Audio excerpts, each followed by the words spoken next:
स्थापकाय च धर्मस्य सर्वधर्मस्वरूपिणे अवतारवरिष्ठाय रामकृष्णाय ते नमः।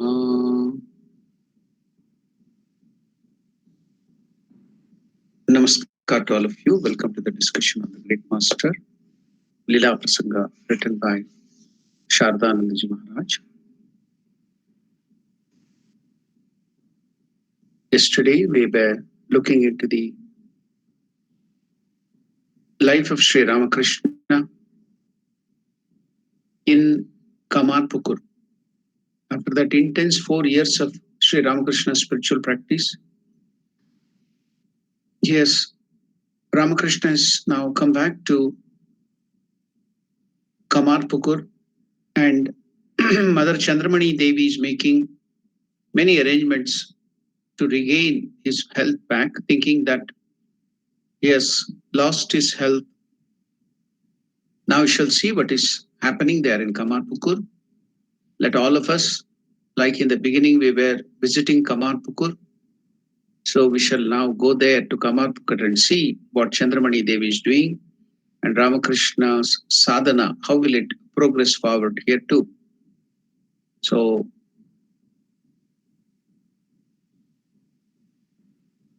Chandramani Devi, the thought has crossed that a ghost has possessed Sri Ramakrishna.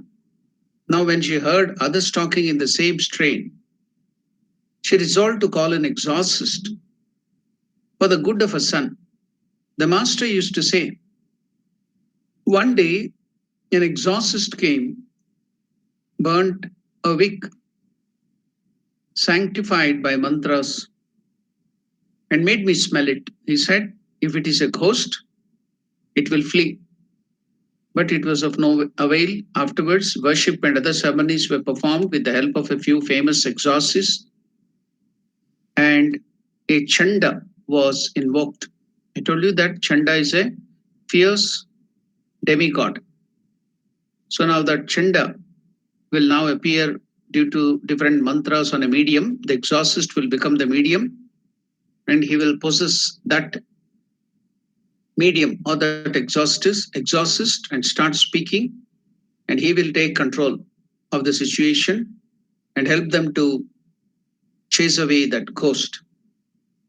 The Chanda accepted the worship and offerings. He became pleased and said to the exorcist, neither has Gadadhar been possessed by a ghost, and nor is he suffering from any disease. Should not? The Chanda is telling, neither Gadadhar is possessed by a ghost, nor is he suffering from any disease. The Chanda then addressed me, that is Ramakrishna, Gadadhar. The Chanda then addressed me in the presence of all and said, O Gadai, you want to be a sadhu? You want to be a monk? Why then you take so much of betel nut? So Ramakrishna had the habit of taking a lot of betel nut. Now and then he used to have a pouch in which betel nut would be there, and he would be chewing. He would be putting that betel nut into the mouth and chewing always. So now Chanda is addressing Sri Ramakrishna by his earlier name, Gadai, the beautiful childhood name, very sweetly addressed by the mother. So Chanda also is addressing Sri Ramakrishna by that name, O Gadai. You want to be a sadhu, you want to be a monk. Then why do you take so much of betel nut? Why is betel nut not to be taken by sadhus? You can eat pan leaf, it's very good for health. But betel nut increases lust. It increases kama vardaka. Betel nut increases kama vardaka. That is the reason why the betel nut is given with the pan to the householders. So the householders take it, they need it. But for a monk, it is not needed. That's why, Kadai, you want to be a sadhu, you want to be a monk. Why then do you take so much of betel nut? Don't you know that it increases lust? Indeed, Ramakrishna is telling, I liked betel nut very much and used to take it very often. However, I gave it up at the Chanda's words. When the Chanda, that fierce demigod, addressed Ramakrishna by his childhood name,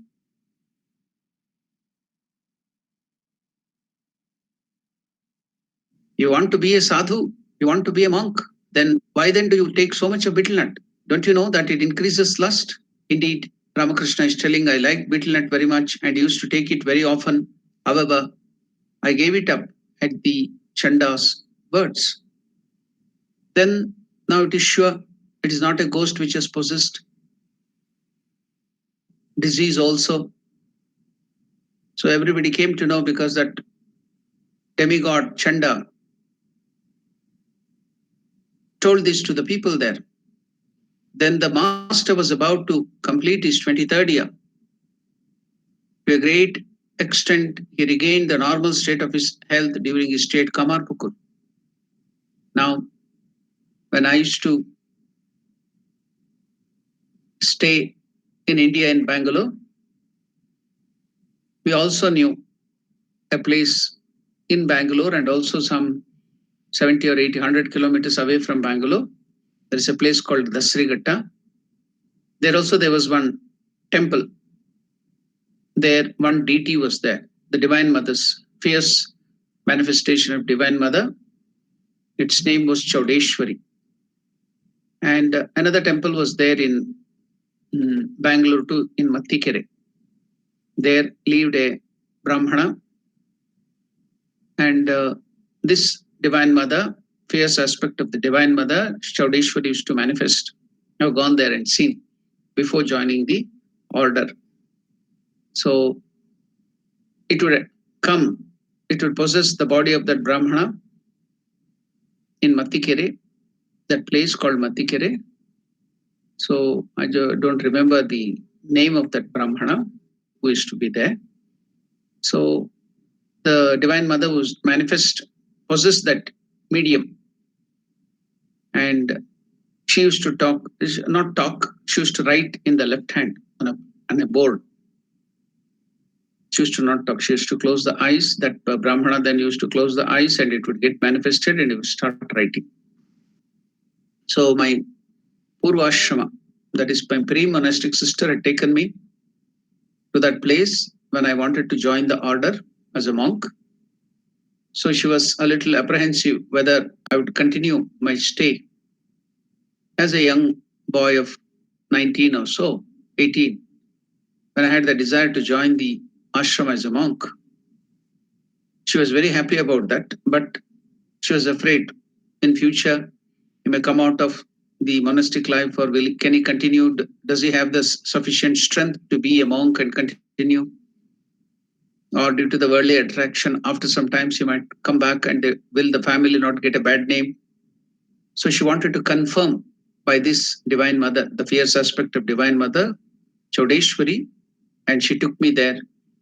And the mother told, this boy will continue, nothing to worry, he can join. Then my sister was free to tell me and go and join the order. Let me go and join the order. And also later on, after becoming a monastic member, after getting sannyasa, there was one Swami from Netherlands. He was a European. He was from Netherlands. He had joined. He was working in America. He joined as a brahmacharin there and came to India. And he lived in many other places. He got sannyasa, everything. He lived here maybe for 9 or 10 years, got sannyasa, then went back to America, Trabuco. Then now he has left the order. He's on his own. But whatever it might be, at that time, his mother was a little sick, or she was about to give up the life, or the end of the life. So he wanted to know, he was very anxious to know whether she will leave, continue, or what is going to happen, because he cannot go back to Netherlands at the time. So he wanted me to take him to this place, not the Mattikere one, which manifests in the body of that this thing. He wanted to take me to another place where the Divine Mother manifests without a medium on a kalash. Kalash, it will be just like a pot, and it is held by two wooden cylinders or something like that. Then the two villages will be holding it. And the Divine Mother, Chaudeshwari, manifests on that in Dasarighatta, in a village. Deep inside the village, there is one temple, very famous. And he went there, and it will write, the two people will hold it, lift it. Then the mother manifests on that and will start writing on rangoli or turmeric, spread on the board. Will write in whichever language. Then those people will interpret it and will come to know. So I had taken that Swami. I didn't want to go and sit there or ask, because I didn't have any problems. Because I believe in Holy Mother, she will take care of me.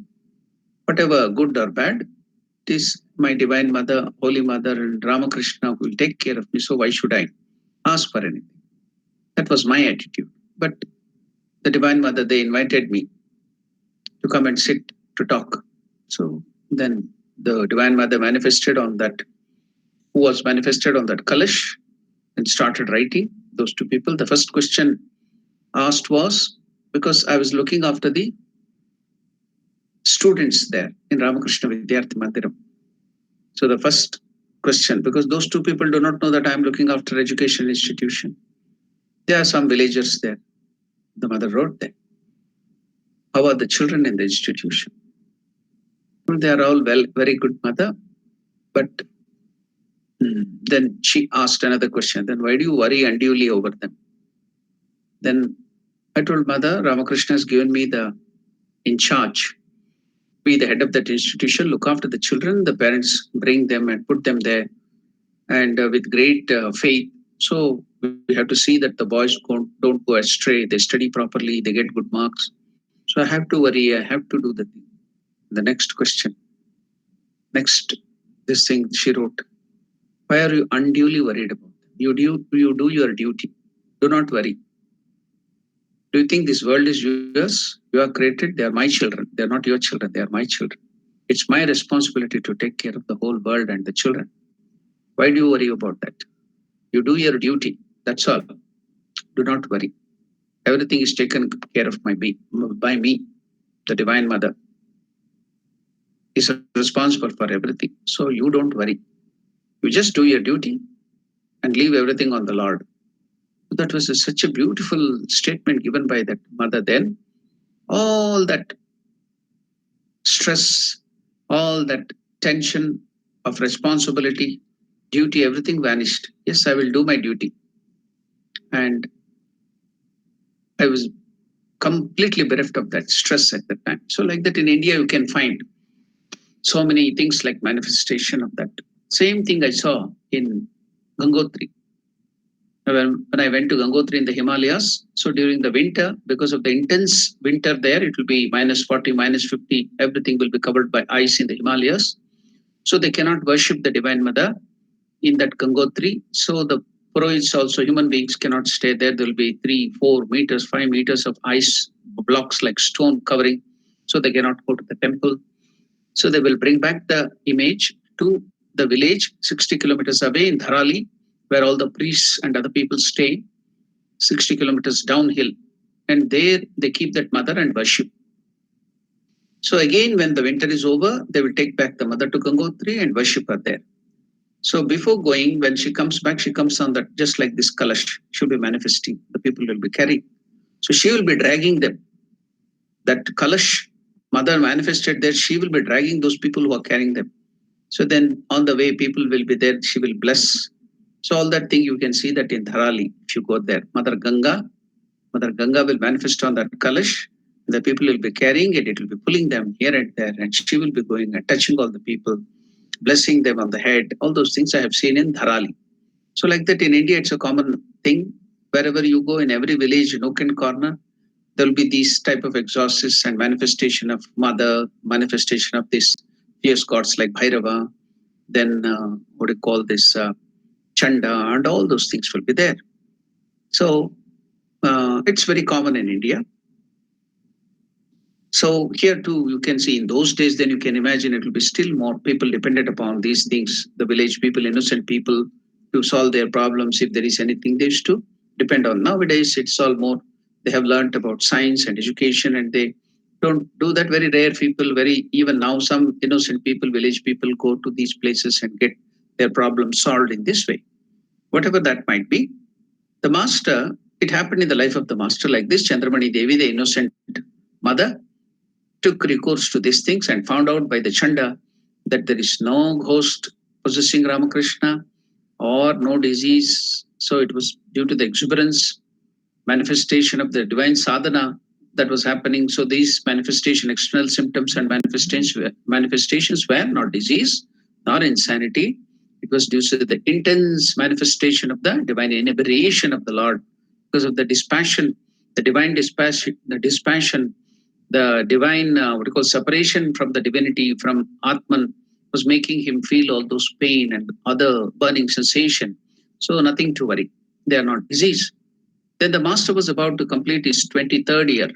Now, Ramakrishna has completely grown into a youth, and he has completed his 23rd year. To a great extent, he regained the normal state of his health during his stay at Kamarpukur. There must have been some particular reason for his regaining his normal health and the ceasing of his piteous crying. So earlier used to be always crying, "Oh mother, give me your darshan, I want to see you." Always used to be piteously crying for the vision and manifestation and identification with the Divine Mother, the God in the form of mother. There must have been some particular reason for his regaining his normal health and ceasing of his piteous crying. that he could now be at peace was surely due to the repeated vision. He was at peace because of the repeated vision of the Divine Mother here in Kamarpukur. When he came to Kamarpukur, no other thing. So he used to be having repeated visions of Divine Mother. We are firmly convinced of it from what we have heard about his state at that time from his relatives. We shall now narrate their accounts. All alone, he spent a good part of his time in the two awe-inspiring solitary crematoria named Bhutir Kal. If you go to Kamarpukur now, if you come a little to the outskirts, now it has become a part of Kamarpukur itself. In those days, it was just the outskirts. So now if you come out while going to on the way to Jairambati or Anur there on the road, on the right side, you can see this Bhutir Kal.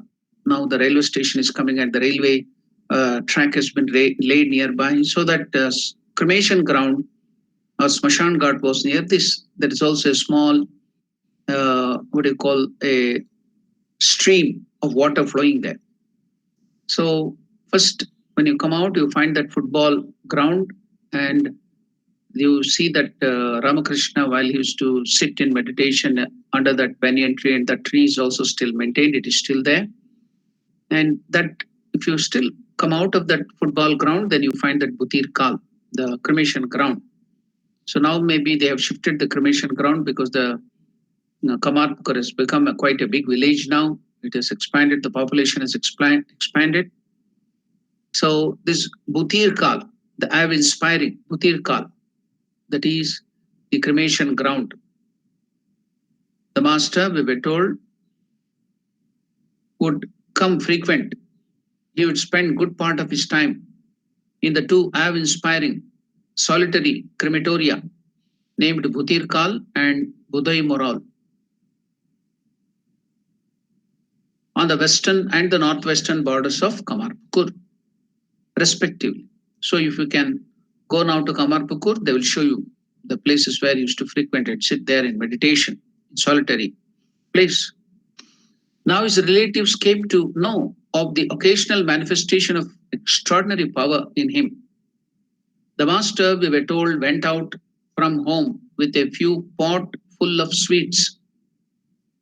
The other people, they have to take some animal flesh or meat and blood and other things because they are the ghosts and demigods who want to conjure them. But Ramakrishna would not take because he couldn't see the animals cut or sacrificed, and then so he used to take sweets in pots, earthen pots. So now his relatives came to know of the occasional manifestations of extraordinary power in him. The master, we were told, went out from home with a new pot full of sweets and other eatables in order to offer them to the jackals and the demigods that lived in the crematorium. So the demigods who used to live in that crematorium used to take this pot full of sweets and offer it to them. When those eatables were offered in oblation to them, the pot, the master told them, would go up in air.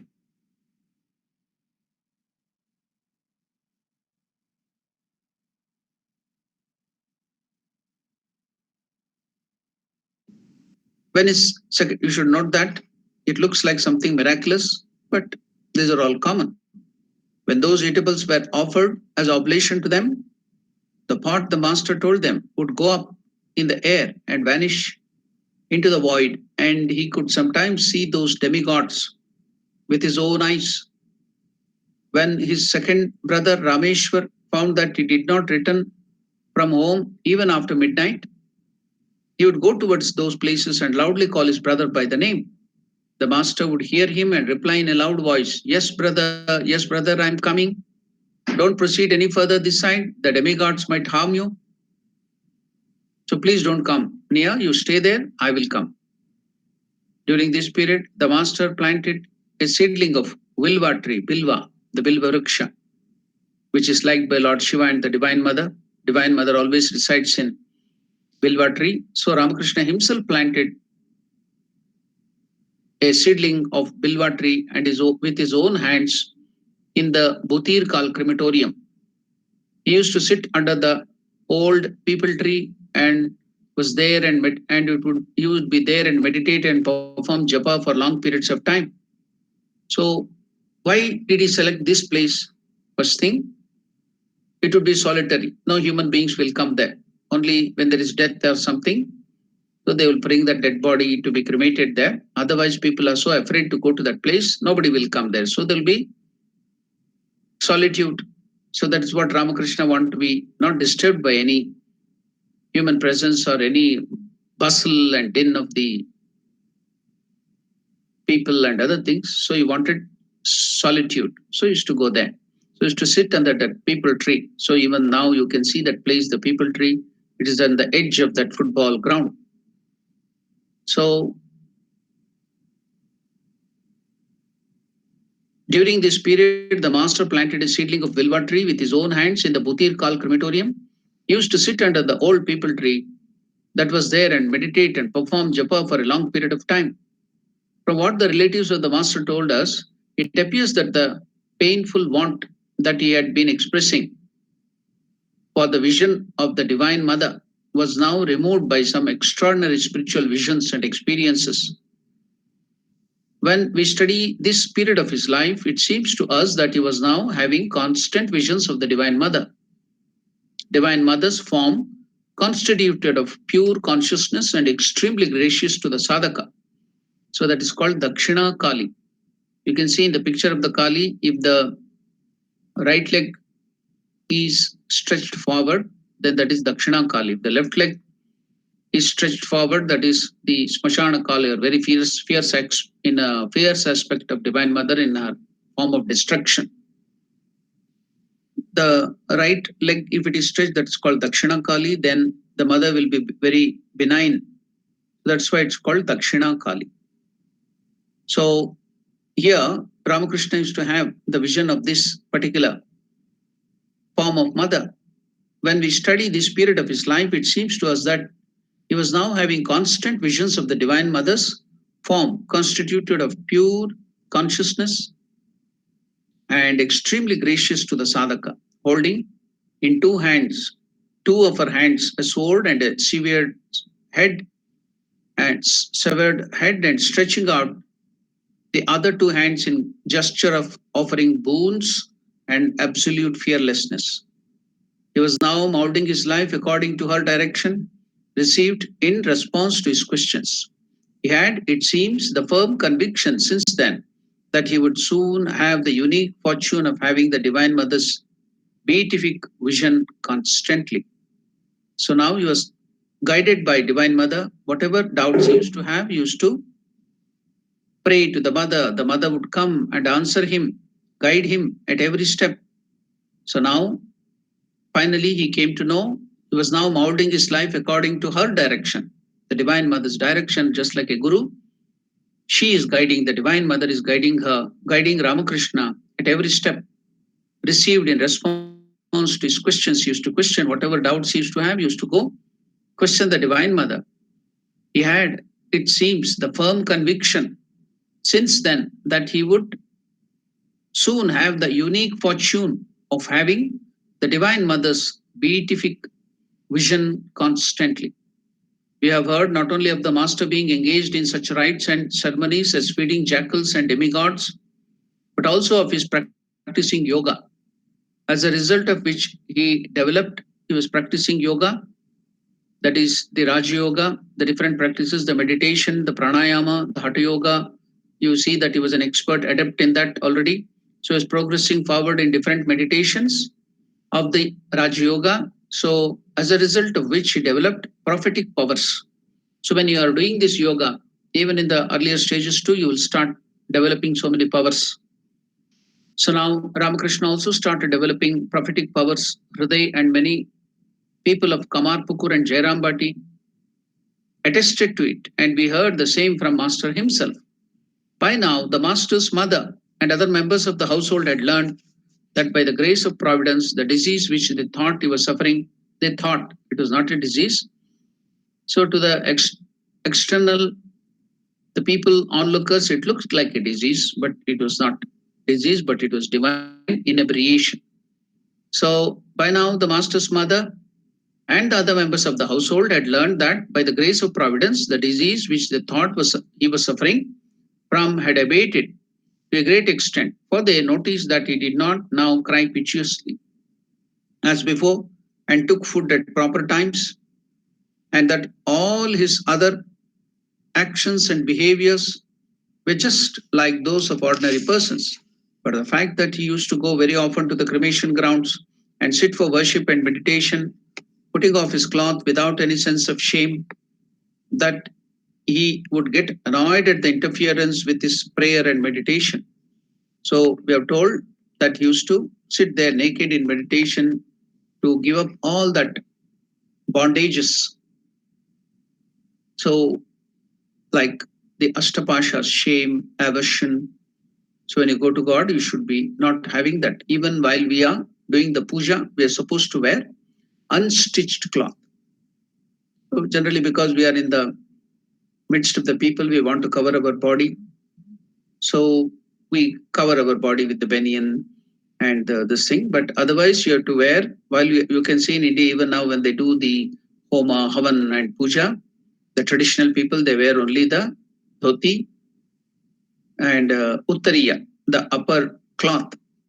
So that also should be unstitched because it is seeming that there should be no bondage while going towards God. That's the reason they wear one uttariya on the top like this. There will be no shirt or banyan, and there will be one dhoti. So that also should be unstitched because that is representing that you are going to God without any bondage, nothing to pull you down. Your mind should be just going focused on God, no bondage. So, but Ramakrishna has got still intensely. So to give up that Ashtapashas, the different pashas, so it seems uh, now Ramakrishna, by now the masters, they noticed that he did not cry now piteously as before and took food at the proper time, and that all other actions and behavior were just like that of the ordinary persons. But the fact that he used to go very often to the cremation grounds and sit for worship and meditation, putting off his cloth without any sense of shame, that he would get annoyed at the interference with his prayer and meditation, and that he spent most of his time with gods and goddesses to the utter disregard of others' words. All these were regarded as his natural inclination from his childhood and not as something unusual due to insanity. Still, they saw with great apprehension that the master was completely indifferent to worldly affairs and that there was an uninterrupted inwardness about his personality. They had the anxious apprehension that so long as these characteristics persisted, there was always the danger of a relapse into his old mental abnormalities. The master's affectionate mother and elder brother were now very often busy in inventing various means of saving him from such a relapse. At last, after a good deal of thinking and consultation, the mother and the son decided, that is Rameshwar, the elder brother of Ramakrishna, they decided. What did they decide? You know, that in India and everywhere, when the children grow up to the youth and if they are facing any problem, the only solution the parents will know is marry them off, and the wife who comes later on will take control and set right that person. So that is the immediate remedy they get everywhere, whether in India or any place, that is the remedy. So now the brother and also mother were thinking, because Ramakrishna is alone, all these things are happening. So now the solution for this is marry him off, then he will be all right. So at last, after a good deal of thinking and consultation, the mother and the son decided to get the master married. And therefore, an urgent search began for a suitable bride, for they thought that the master's mind would be held back from its adventures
practice.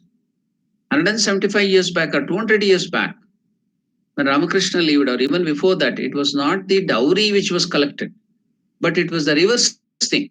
So it goes on changing, the society goes on changing. It is in no way connected to religion. So religion is very high, it's aloft, but we wrongly, just for our, what do you call, selfish things, we connect it with religion, give it a bad name. So here you can see during the period of Ramakrishna, the bride had to be brought into the bridegroom's family only after paying an amount as bridal money to the girl's party, according to the custom of that part of the country. Had they the means to pay the high amounts that would be required to secure a girl, Ramakrishna's family was very poor. Nobody there. Now, earlier, at least Ramakumar was living and he was earning a little. Now, he too is gone. He's dead. He's no more. And Rameshwar is there. He was a scholar. He was well versed. He was a great man. But he didn't have the faculty of making money, earning more money. He used to do normal things and just earn simple money. So they were quite poor. They were not very well off. So how can they pay this bridal money to get Ramakrishna married at the time? Had they the means to pay the high amounts that would be required to secure a girl of 10 or 11 years, at the time the marriage would be at the age of, for the girl, it would be 10 or 11 or 15 years.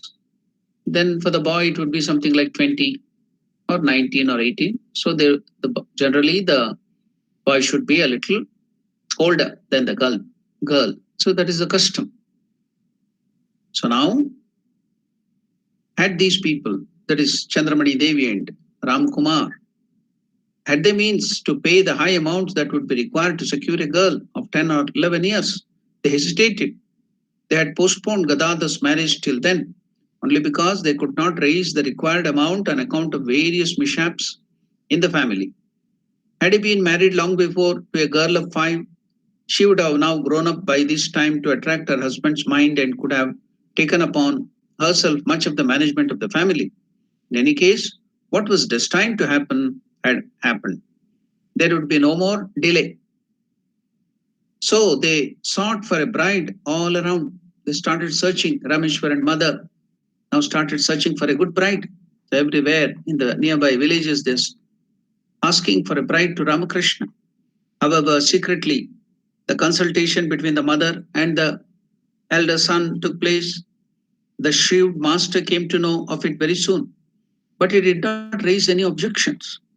When the proposal of marriage was made, rather he behaved like a child who makes merry and feels happy on festive occasions in the family.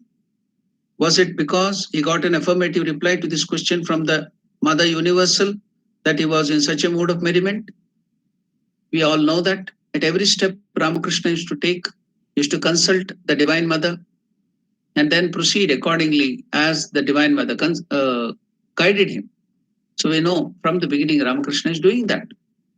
After he had the vision, the first vision, is being constantly guided by the Divine Mother. Whatever used to go to the Divine Mother. We have seen when Haladari disturbed his faith, he ran to Divine Mother and asked, Mother, is it true?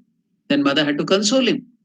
Just like the real mother, biological mother of ours, console the child when the child comes with many questions and curiosity, the mother will console that child with beautiful answers. So, like that, the Divine Mother, Mother of the Universe, taking the place of his mother, is and the Guru, she is taking care at every step. So, when Sri Ramakrishna came to know that his mother, that is the biological mother, and his brother are now trying to search for a bride, when he came to know of it, naturally he would have run to Divine Mother for consultation. They are doing that. Then, when Mother told in the affirmative that yes, you have to marry and you should be setting an ideal, you should be an ideal householder to set an example to all the beings in future. So, because the mother has permitted, she has told you have to marry. So, Ramakrishna, just like a child making merry, just like when we in our families, when we were in the families, when there would be some marriages or big parties or big function, the other small children would be in mode of merriment. They would be running about, be joyfully playing. So like that, as if When that search was going on, Ramakrishna, as if it is a marriage of somebody else, like a small child, he did not raise any objection when the proposal of marriage was made. Rather, he behaved like a child who makes merry and feels happy on festive occasions in the family. Was it because he got an affirmative reply to this question from the Mother Universal, that he was in such a mood of merriment? Or was it due to his boyish lack of thinking and foresight? No doubt, people in general would point out the latter as the reason, but we have discussed the topic elsewhere and expressed our dissent from this view. So we all know, we can understand, as devotees we are studying now. So the events shows that Ramakrishna was happy because Mother Universal, that the Divine Mother is guiding and telling, given the permission that you have to do so. People were sent to the surrounding villages in quest of a suitable bride, but none could be found. Rameshwar, the elder brother of the master, did not venture to settle the marriage with anyone of the few available girls because their parents demanded amounts too high for him to pay. So the bridal amount, the bridegroom's family now have to pay the bridal money. So wherever Ramkumar went to inquire, so they were telling huge amounts of money as bridal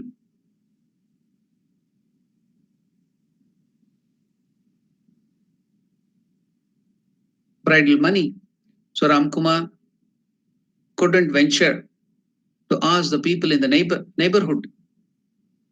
People were sent to the surrounding villages in quest of suitable bride, and none could be found. Rameshwar, the elder brother of the master, did not venture to settle the marriage with any one of the few available girls in and around that village Kamarpukur because their parents demanded amounts too high for him to pay. His friends of the village also advised him not to settle the marriage by paying such large sums.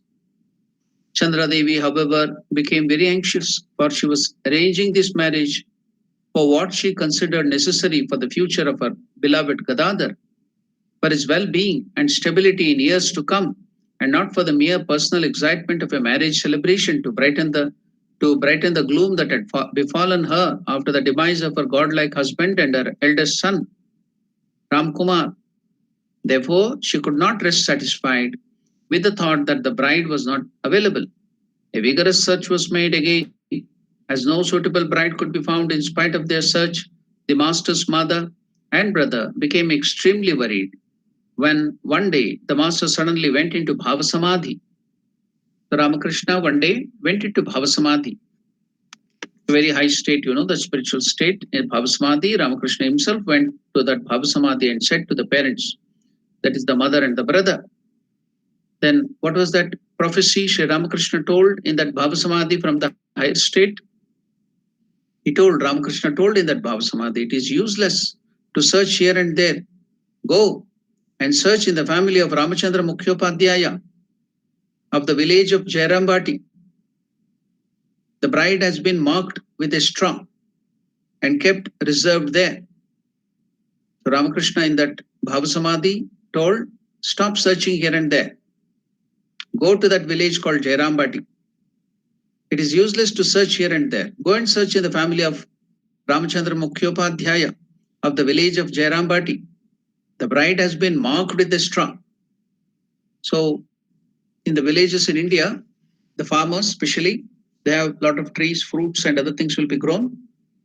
So the custom in India is whatever we get first, whatever the first, whether flower is generally offered, but whatever which the farmer grows or anybody grows in the house, that will be set aside for offering to the Lord, to the deity of their house, the family deity, or whatever the village deity. So the first thing will be offered to the Lord.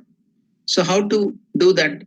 Because there are so many fruits, it may be eaten by the birds or it may be eaten by some children who do not know, the small children who do not know.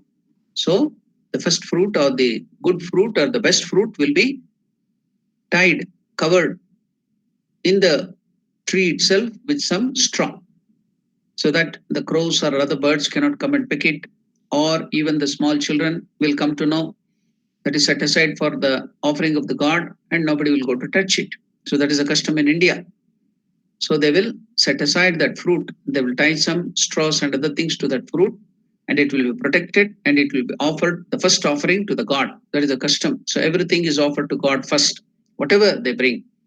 I have seen in some of the villages, the Vaishnava families, whatever the vegetable they bring, the groceries they bring, they all keep it in front of the Lord. So just like the God is the, like Krishna or Narayana is the master of the family, they will arrange all those things, provision, everything in front of the Lord, and they will go get the permission from him and offer it, do the things and offer it back to, after even cooking, they will offer it to the Lord, and then only they will take as prasada. This is the custom I have seen. Even in recent times, I've seen some villages of Bengal and other places when I had gone there, there is a custom. You know, now people village do that, in the villages do that. The innocent people, they offer everything, whatever food they prepare. So it is not for the merriment, enjoyment, and what you call the selfish gain, but everything, every act is done like that of offering to the Lord, just like a yajna. So I've seen with my own eyes those things in the villages. They will offer everything, all the vegetables they have bought, the provisions they have bought, they will place it before the Lord. They will take it from the Lord. If they have to cook, they will take it from the Lord as if He is giving them. And then they will cook the cooked, first cooked thing again will be offered to the Lord. And then they will take His prasada. Is a normal custom. Was the normal custom too. Nowadays, due to the Western education influence, all those things are being lost. Never mind. But this way, the things, we can even regain back all those things. So if it is done, it will be so beautiful. So all the work, all the things, everything first offered to the Lord and then being taken. Isn't it a wonderful concept? So here too, Ramakrishna is mentioning that just like the people, the farmers, they set aside the fruit, even in the tree itself when it is being grown. So by the marked with the straw, so they cover it with the straw and mark it, that will be offered to the Lord. Mentally, they will set aside that fruit for the sake of the offering of the God, so that even if other fruits are being eaten by the birds or by the small children, that will not be a harm because you have set aside for the Lord in the beginning itself. So now Ramakrishna, in that Bhava Samadhi, higher state of spirituality, he is telling the family members it is useless to search here and there. Go and search in the family of Ramachandra Mukhyopadhyaya, the village of Jairambati, about 7 or 8 kilometers from Kamarpukur. The Jairambati was there. So nobody knew about Ramachandra Mukhyopadhyaya and Shama Sundari Devi. Nobody knew that there was girl Sharda Mani Devi there. But Ramakrishna in Bhavasamadhi, because it was shown by the Divine Mother to him. And in that high state, he used to manifest. Whenever he used to go to that Bhavasamadhi, it was not the devotee Ramakrishna, Gadadhar, the child, but it was the Sakshat, veritable Gadadhar Vishnu who was speaking. Whenever he used to speak in Samadhi, it was that ancient being which was there manifesting in his body. So he was the one who was to be speaking. So now, in that Bhava Samadhi, Ramakrishna is telling, it is useless to search here and there. Go and search in the family of Ramachandra Mukhyopadhyaya, of the village of Jairambati, everything, every detail, every address, what is the age of the girl, everything. So the Devatas, the Divine Mother has set aside that girl for me. So go to that village of Jairambati, and the bride has been marked, just like that fruit will be set aside for the offering of the Lord. Like that, that girl, that bride has been marked with a straw and kept reserved there. So don't take it literally that Sharda Mani Devi or that girl or the bride has been marked with a straw. So the divine dispensation, the divinity has set aside there. So just like the farmers do, they set aside by making marking with a straw. So it's a comparison given here. So although they could not place much faith in the words of the master, still his mother and brother sent a man there to make an inquiry. He brought the news that other things apart, the bride to be was too young and just a little more than 5 years, as no other bride was available anywhere else, and this girl was identified as such an unexpected way. The master's mother had no alternative but to agree to Gadadhar's marriage with that girl. Everything was settled within a few days of negotiation. See how everything is happening. It was just Ramakrishna told in that. They went and searched the girl. The girl was too small, a little more above than 5 years. But everything started falling in its place. And it is happening by itself. As no other bride was available anywhere else, and as the girl was identified in such an unexpected way, the master's mother had no alternative but to agree to Gadadhar's marriage with that girl. Everything was settled within a few days of negotiations. Afterwards, an auspicious day and an auspicious moment were fixed by consulting the almanac. So that is the custom in India. Whatever, anything they want to do, any function, the opening ceremonies, start a new venture, start a new house. They have gone to the new place. So they will consult the almanac for a good date, which is the yoga and karna, almanac, it will be telling that this is the tithi, the vara, the karna, the yoga and other things properly, the good stars and everything. They will calculate the time and tell them this time is very good for you to start anything. So like that, they consulted the almanac for a good day and for a good moment also. Not only the day will be fixed, even at that time, the tithi, the particular tithi in which the nakshatra and other things will be there. So the grahas, everything will be fixed by the almanac. That will be very auspicious. And then they will do anything. So that is the way, custom, most of the time in India, they follow all those things. So everything was settled within a few days of negotiation. Afterwards, an auspicious day and an auspicious moment, the tithi was fixed by consulting the almanac. Then Rameshwar went with his brother to the village of Jayaramabati. So the real name of the village is Jayaramavati or Jayaramavati. But due to the improper pronunciation for the villages, it has become Jayarambati. Whatever it might be. So then Rameshwar went with his brother to the village of Jayaramavati, 4 miles, 1.2 kilometers or something, 1.6 kilometers is 1 mile. So now 4 miles west of Kamarpukur. And God performed the marriage ceremony of Gadadhar with that 5-year-old girl, the only daughter of Ramachandra Mukhopadhyaya. And they returned home. A marriage portion of 300 rupees had to be paid to the bride's party. So 300 rupees, the marriage portion, the money of 300 rupees had to be paid to the bride's party. 300 rupees at that time, 200 years back, was a very huge amount. You can't even think.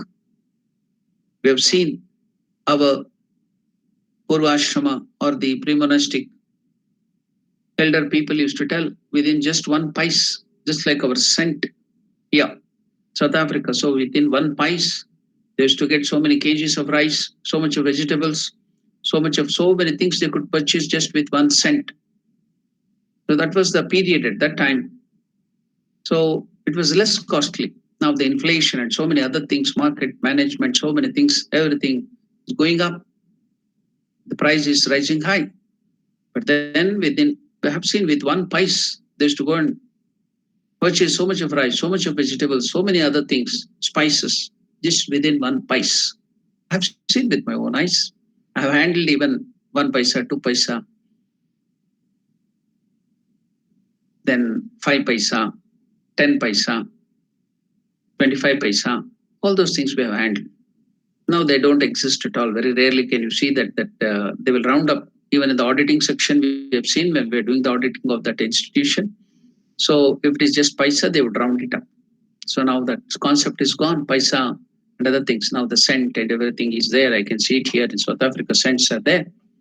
But in India, almost it is defunct now. So you can just imagine at that time, paying this bridal amount, it was quite huge. It's not a small amount. So a marriage portion of 300 rupees had to be paid to the bride's party.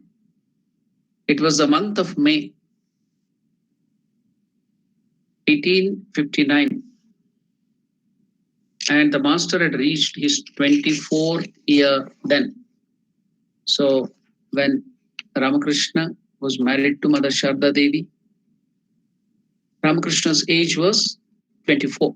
He had just reached his 24th year then. So now Ramakrishna's marriage is complete. Chandramani, it is evident, felt relieved to a great extent after Gadadhar's marriage. When she found that her son obeyed all her instructions regarding the marriage as in other matters, she thought that after all, Providence was now propitious to her, for would all things have come to pass so well had he not been favorable? If Ramakrishna told, no, I am not going to marry, do not do anything, then what could they do? But now Chandramani felt very relieved and happy that everything happened according to her wishes. So everything was favorable, and the providence and the luck was on their side. The listless son had returned home. A bride of noble descent had graced her family. Want of money had been overcome providentially, and Gadadhar had entered the life of the world. So, how could it be said that providence was not favorable? Therefore, the virtuous, simple hearted Chandramani Devi became somewhat happy now. But this happiness was short lived, for she was reminded of the distressing poverty of her family. In order to please the bride's father and to keep up appearances, the bridal ornaments had to be borrowed from the lahas. So now the marriage party has come. Now, what will they do for the marriage? They are very poor. They don't have ornaments. So they had borrowed ornaments from the lahas. You know that lahas neighbor families were there, the rich family, the Suvarna Vanikas. So Chandramani Devi had to borrow the ornaments, golden ornaments, from the lahas, the neighboring family, and it was put on the person of the bride. And now the great problem arose. What was that problem? In order to please the bride's father and to keep up appearances, the bridal ornaments had to be borrowed from the lahas, their landlord friends, to adorn the bride on the day of the wedding. From the marriage day, Chandramani Devi, by lavishing her love on the bride, had made her new daughter-in-law her very own. It was just like her own daughter, 5 years, a little more than 5 years. So Chandramani Devi lavished her love on that bride. From the marriage day, Chandramani Devi, by lavishing her love on the bride, had made her new daughter-in-law her very own. Now that the time for returning those ornaments had come, the eyes of the old lady were filled with tears to think of taking off the ornaments from the girl's person. She, however, did not express the anguish of her heart to anyone, but it did not take long for Gadadhar to understand it. Now Gadadhar had to take the control of the situation now.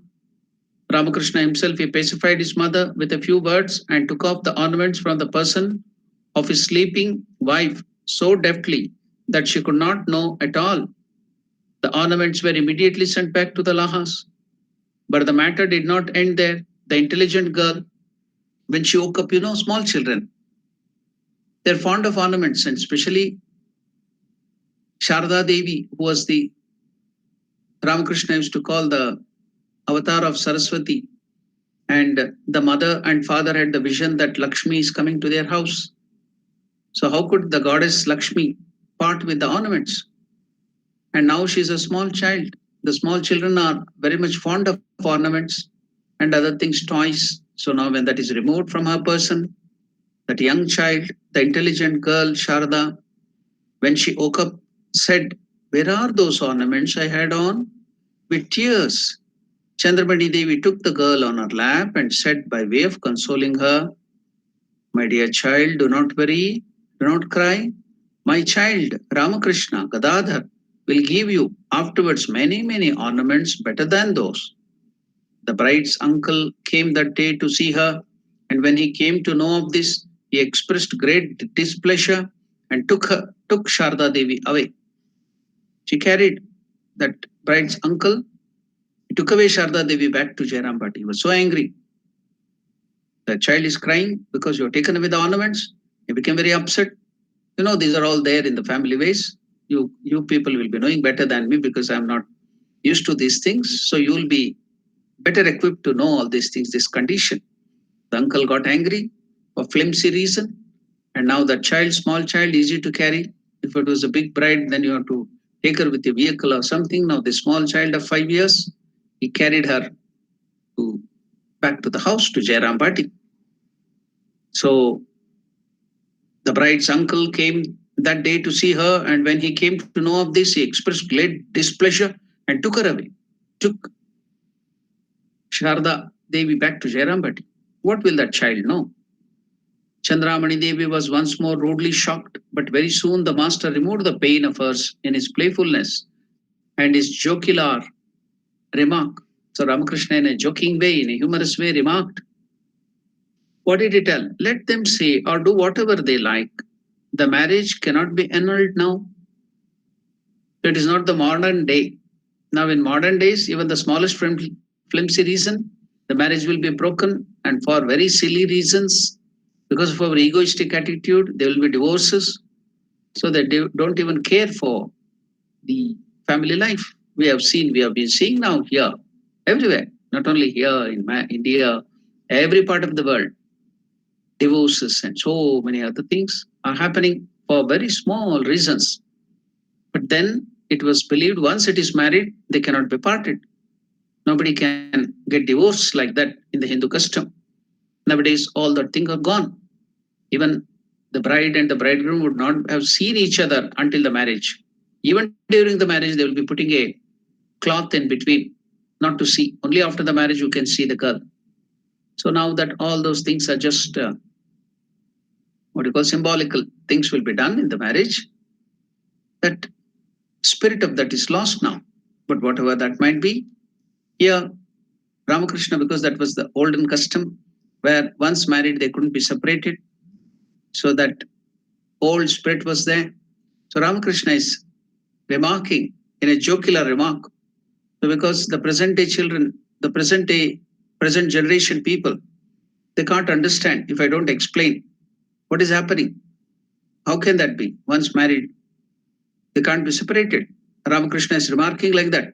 So I have to explain that 200 years back, the society was different, the beliefs are different, and the faith of the people are different, and they used to adhere and revere the concept of marriage. The society was valuing in a high way this marriage. So the marriage system was very much respected, and both the bride and the bridegroom were used to uphold the promises which they have to take, the vows they have to take during the time of marriage. So the mantras will be there, which they have to repeat. They have to take the vows, and they would be always following that. So they would not break those vows. But nowadays it is all gone. So present generation people will be wondering. They can't understand this joke. They can't understand the remark of Sri Ramakrishna. So I have to give a little more explaining. So, but very soon the master removed the pain of Chandramani Devi by his playfulness and his jocular remark. Let them say or do whatever they like. The marriage cannot be annulled now. After his marriage, the master spent about 1 year and 7 months at Kamarpukur. His mother had him with her after a very long time and did not easily give him permission to return back to Calcutta. She had also an apprehension that there might be a relapse of insanity if he returned back. Anyway, he stayed on and, according to the custom of the family, went to his father-in-law's house, that is Sharda Devi's house, in Jairambati for a few days and returned on an auspicious day to Kamarpukur, together with his wife, who by now had reached her 7th year. He resolved to return to Calcutta shortly after his coming in a pair. As the above mentioned ceremony is called, but after his poverty, but for his poverty, he would not have to go to Calcutta. Although his mother and brother asked him to remain at home for some time, more the poverty of the family was not unknown to him.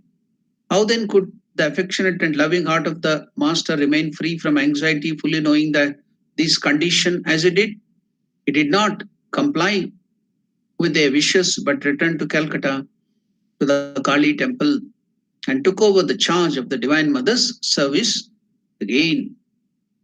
Scarcely had he performed the worship for a few days when he became so much absorbed in it. Whatever Sri Ramakrishna used to do with so much of intensity. The moment he took over the puja of Mother Kali there in Dakshineshwar, he performed the worship for a few days when he became so absorbed in that everything about Kamarpukur, everything about the world, the marriage, the mother, brother, wife, worldly affairs, poverty, etc., disappeared from his consciousness. The only idea that occupied the whole of his mind was how he could see the Divine Mother in all beings at all times. The highest of spirituality, that is the last word of spirituality, Ramakrishna himself used to tell, to see God in every living being. That is the last word of spirituality. When one of his direct disciple, most probably it is this same Swamiji who is writing this, that is Swami Shardanandaji Maharaj. Ramakrishna told, what boon do you want? What do you want from me?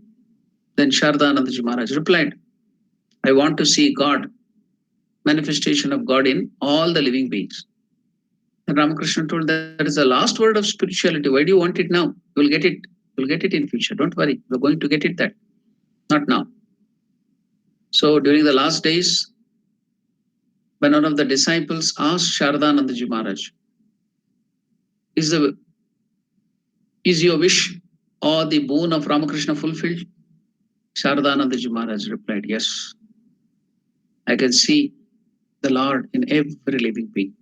So that is the last word of spiritual life. But here Ramakrishna wants it now. So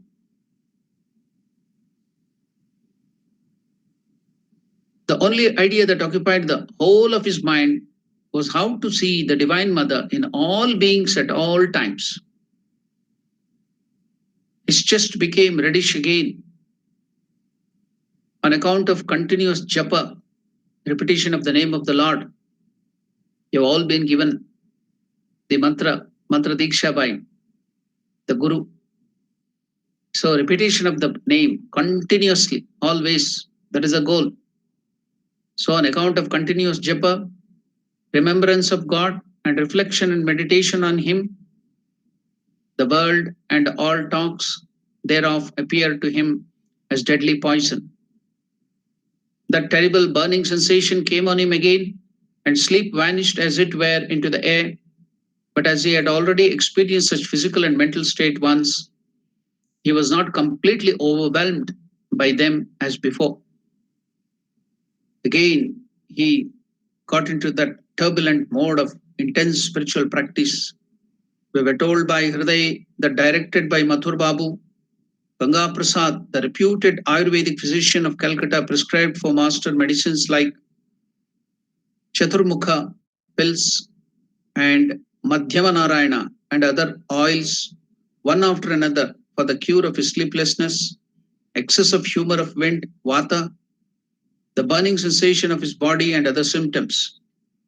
Although no immediate results were produced by the treatment, Hriday did not lose hope and occasionally went with the master to the Calcutta house of the physician for consultation. One day, the master said that when he went there with Hriday, Ganga Prasad, the physician, Ayurvedic physician, the doctor, examined him carefully and prescribed new medicines. Then there was with him another physician of East Bengal. There was another doctor with him, with Ganga Prasad. Attracted by the master's look and thinking deeply over his disease, he said, Ramakrishna's look and beauty of the face was so nice. As I told Sharda Devi used to tell, a golden light would be always emanating from his body. The golden amulet on the arms of Sri Ramakrishna couldn't be differentiated with his color of the body. Such was the beautiful color of his body and the face. There was so much of attraction when he used to go to Kamarpukur. People would surround him. People would get attracted by that color of the body and the light emanating from the body and the beauty of that body. So they used to simply flock to see him. People would come rushing to see Ramakrishna. That was the attraction. That was the beauty of his body. That was the beauty of his face and the color. So once he was now going in a palanquin outside, then a lot of people had gathered there in a new place. Ramakrishna asked Hriday, what is this? Why have they gathered? They're attracted by your face, by the color of your body. And Ramakrishna became very much upset. What is this? People are attracted towards this body. So then he felt very upset. He started crying. Oh, mother, what have you done? Why are these people attracted to this body? Then he started, mother, take back this beauty. I don't want this beauty, external beauty. Give me that internal beauty only. I want the internal beauty. Then he started telling the body, touching his hand, go back, all this beauty and color and the light and other things, go back. Then after that, they tell Hriday and Sharda Devi also after that, that external thing went off, that light and other things which was coming out of his body. Even then, you see, this is the earlier time when he was doing as a sadhaka. The moment the other physician saw him, he was attracted towards him, that beauty.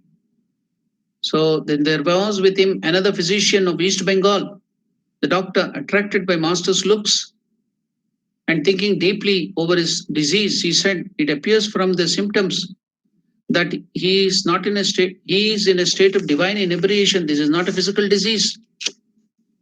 See, that is the difference between Indian medication, Ayurveda, and Indian psychology, that is Raj Yoga.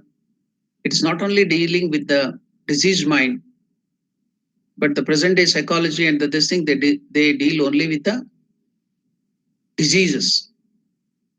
But our Indian psychology and Indian medicines, they are holistic. They deal with the higher things, higher aspect of spirituality too. So the psychology here is the Raj Yoga is of the superconscious mind, not the diseased mind or the ordinary healthy mind, but they have made researches on the superconscious mind, supermind. So now this doctor could understand this is not a physical malady, this is not a physical ailment. The symptoms are not showing like that.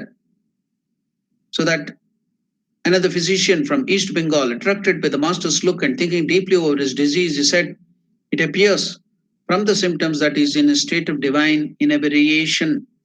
He examined the physical symptoms and he could come to know it's not that physical disease, but it was because the symptoms that he is in is state of divine inebriation. It is not curable by medicines for the physical diseases. It cannot be cured by medicines. Some say it was Ganga Prasad's brother Durga Prasad who saw the master and said so.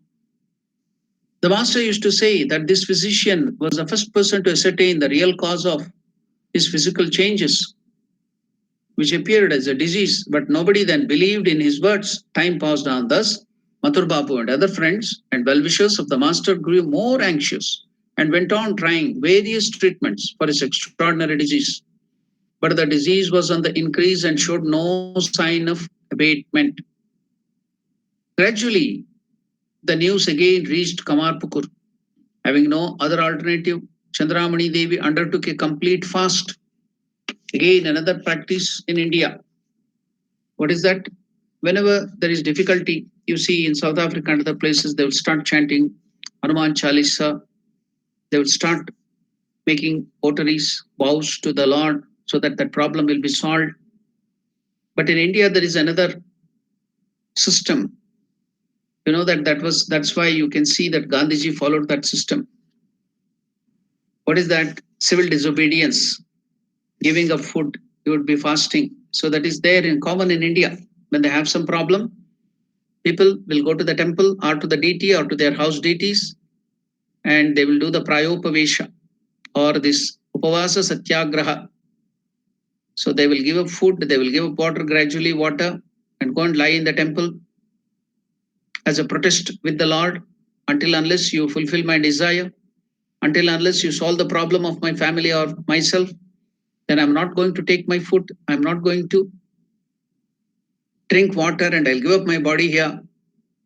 So then the Lord will be pleased, or that God or goddess of the temple will be pleased and come there and show herself to the person in a vision or a dream or whatever, even in a person, and give the solution and send that person back. That system is even now followed in India.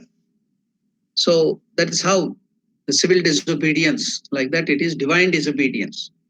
So they will give up food, they will give up all the other facilities, all the other luxuries, everything. They will sleep on the ground, they will not sleep on the bed. So all that, they will put their body into that state of vairagya, renunciation, and they will go and sleep in front of the, like that. Now Chandramani Devi, after facing so much of difficulty, that her son Gadadhar or Ramakrishna is getting into so much of difficulty, now she was upset. So she now went to one temple, Shiva's temple, and she started doing this upavasa, giving up food, water, and everything. So what happened and what was the result? We shall see in the next class. So this is common in India. Even now, people in the villages, they do that. They go to the temple, they give up their food, they will do the fasting to please the Lord, just like we used to do.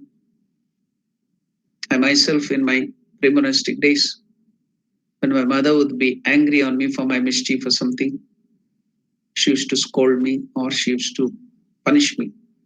Then I would get upset with my mother. Then I would give up my food and water. I will go lock up myself in a room and would not come out. Then the mother would come, wait at the door, knock my door again and again, asking me to come and take food, come and take water. She will also give up food and she will come back. And then only after some time, I'll be there to have that. So, like that, here, even with the Lord, that relationship is established. So, God is our own, He's like our mother and father. So, when you do this, the Lord will cannot withstand that my child is in trouble. So, He will be coming running to help you. That is a belief, that is a faith. It's all faith, it works with faith. And now, Chandramani Devi, who is upset that her child is in trouble, so what is the alternative remedy for her? So she wants to fast. She goes to that Shiva's temple and undergoes that fast. And what happens, we will see in the next class. Now we'll stop the conversation here, the discussion here, and we will give this time, the next few minutes, for questions and clearing the doubts. So as usual, today evening also, we have the worship of Sri Ramakrishna, of Lord Krishna, because we are preparing we are getting ourselves prepared for the Krishna Janmashtami, which is on 12th. So all the 7 days or 8 days, we will be having puja of Sri Krishna, because now the pandemic, we can't meet together to do the puja and bhajans and other things. We are doing it digitally. So we are now participating in the puja. Swamijis will be performing puja, all the real thing, everything puja, with all the pancha or dashopachara, with the panchamrita snana and everything in details. We're showing in the video. You can also follow that. So the Swamijis will come and do the puja there. You can also participate in that. Every day we are having all this puja session for 30 minutes, then 10 minutes Bhagavad Gita chanting with simple meaning. And then we are also going through different aspects, different nature, qualities, the sports of the Lord Krishna. We are reading from the Bhagavata. We are reading so many beautiful stories from different places. And also the words of Sri Ramakrishna about Krishna. Then Vivekananda, Swami Vivekananda, analyzing the life scientifically about Krishna, what are the different deeds he has done, how it is beneficial to the society, everything. We are doing that, understanding, trying to understand Krishna, to increase our devotion and bhakti towards the Lord. So all are welcome to that session. So every day it's going on in the evening. So South African Standard Time, it is at 6 o'clock to 7:30. So all are welcome to that puja session too in the evening. It started 3 days back. Yesterday also we successfully completed the puja, the Gita chanting, and the discussion on the life of Sri Krishna. So, and also after the puja result is offered for. We shall all pray that this pandemic, which is creating so much of problem, coronavirus, the effect, the trouble should be overcome, and all people in the world should be peaceful and they should be healthy. So for that, we shall pray through this when there is an opportunity. Krishna Janmashtami, we are doing this puja special occasion. We pray to the Lord with intense devotion. He will answer our prayers. So we'll make this as an opportunity by doing puja and singing praises, bhajans, and everything. We'll pray to the Lord, please, and all the problems all the people are facing all over the world, let their disease be overcome, let the difficulties reduce, let all be happy. So now it's time for question and answer. If you have any questions, if you have any doubts, we shall entertain them.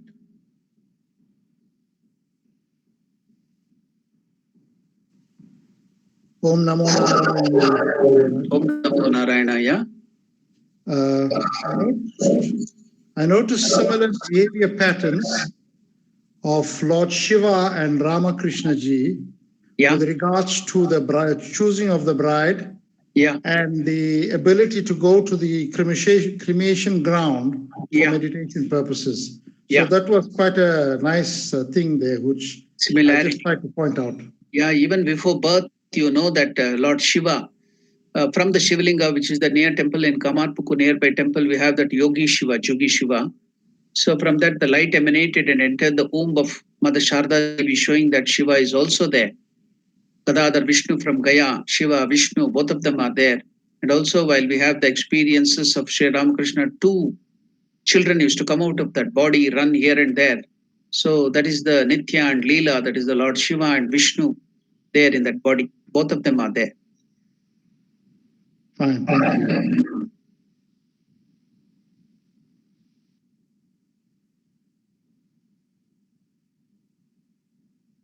Any other questions?